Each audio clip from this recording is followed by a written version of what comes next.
ओम नमः शिवाय। ओम नमः शिवाय। तो दोस्तों, आप सभी का बहुत बहुत स्वागत है आपके अपने YouTube चैनल किशोरी कन्या में। सावन के इस पावन महीने में हम सभी भगवान शिव को प्रसन्न करने व उनकी विशेष जानकारी प्राप्त करने के लिए ललायित रहते हैं। आज हम सभी भगवान शिव के भारतवर्ष में कितने ज्योतिर्लिंग हैं, वे किन स्थान पे स्थापित हैं, अर्थात इनके क्या इतिहास है, क्या महत्व है, ये सभी जानकारी प्राप्त करेंगे। इससे पहले अगर आप हमारे चैनल से नए जुड़े हैं तो चैनल को सब्सक्राइब करें, लाइक करें एंड ज़्यादा से ज़्यादा शेयर करें। ओम नमः शिवाय। दोस्तों, भारतवर्ष में भगवान शिव के 12 ज्योतिर्लिंग स्थापित हैं। शिव को समर्पित सनातन धर्म के प्रतीक ज्योतिर्लिंगों को माना जाता है।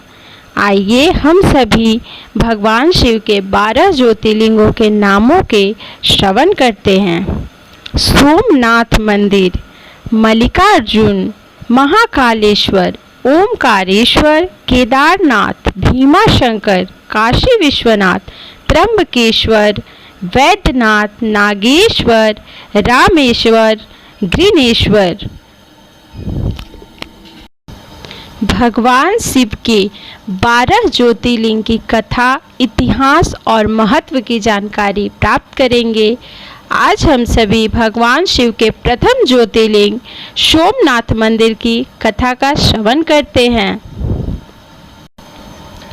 गुजरात प्रांत के काठियावाड़ क्षेत्र में समुद्र के किनारे सोमनाथ नामक विश्व प्रसिद्ध मंदिर में यह ज्योतिर्लिंग स्थापित है। पहले यह क्षेत्र प्रभास क्षेत्र के नाम से जाना जाता था।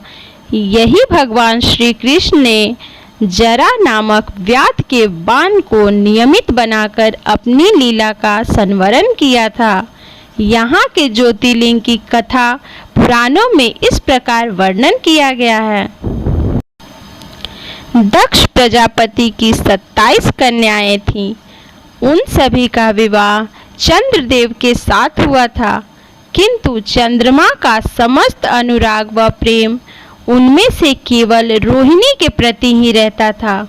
उनके इस कृत्य से दक्ष प्रजापति की अन्य कन्याएं बहुत अप्रसन्न रहती थी। उन्होंने अपनी यह व्यथा कथा अपने पिता को सुनाई। दक्ष प्रजापति ने इसके लिए चंद्रदेव को अनेक प्रकार से समझाया, किंतु रोहिणी के वशीभूत उनके हृदय पर इसका कोई प्रभाव नहीं पड़ा। अंततः दक्ष ने क्रुद्ध होकर उन्हें यक्षग्रस्त होने का श्राप दे दिया। इस श्राप के कारण चंद्रदेव तत्काल क्षयग्रस्त हो गए। उनके क्षयग्रस्त होते ही पृथ्वी पर सुधाशीलता वर्षण का उनका सारा कार्य रुक गया। चारों ओर त्राहि त्राहि मच गई। चंद्रमा भी बहुत दुखी और चिंतित हो गई। पृथ्वी पर हाहाकार मच गया। समस्त प्राणियों की प्रार्थना सुनकर इंद्रियां, देवता एवं वशिष्ठ आदि ऋषिगण उनके उद्धार के लिए पितामह ब्रह्मा जी के पास गए। सारी बातों को सुनकर ब्रह्मा जी ने कहा, चंद्रमा अपने श्राप विमोचन के लिए अन्य देवों के साथ पवित्र प्रभास क्षेत्र में जाकर मृत्युंजय भगवान शिव की आराधना करें। उनकी कृपा से अवश्य इनका श्राप नष्ट हो जाएगा और ये रोग मुक्त हो जाएंगे।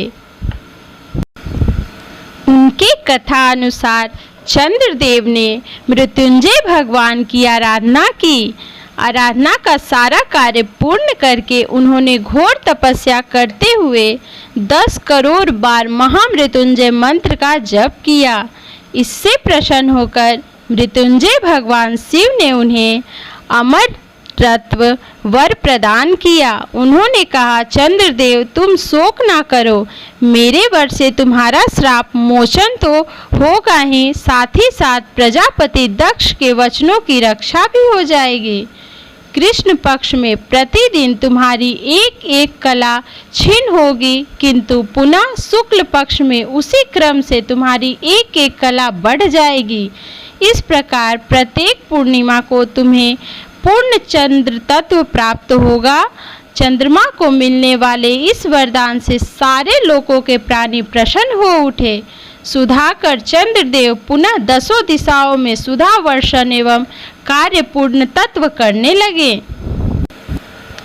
श्राप मुक्त होकर चंद्रदेव ने अन्य देवताओं के साथ मिलकर मृत्युंजय भगवान से प्रार्थना की, आप माता पार्वती जी के साथ सदा के लिए प्राणों के उद्धार हेतु यहाँ निवास करें।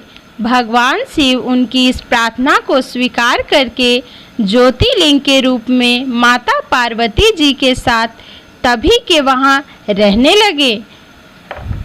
पावन प्रभास क्षेत्र में स्थित इस सोमनाथ ज्योतिर्लिंग की महिमा महाभारत, श्री भगवत गीता तथा स्कंद पुराणी में विस्तार में बताई गई है।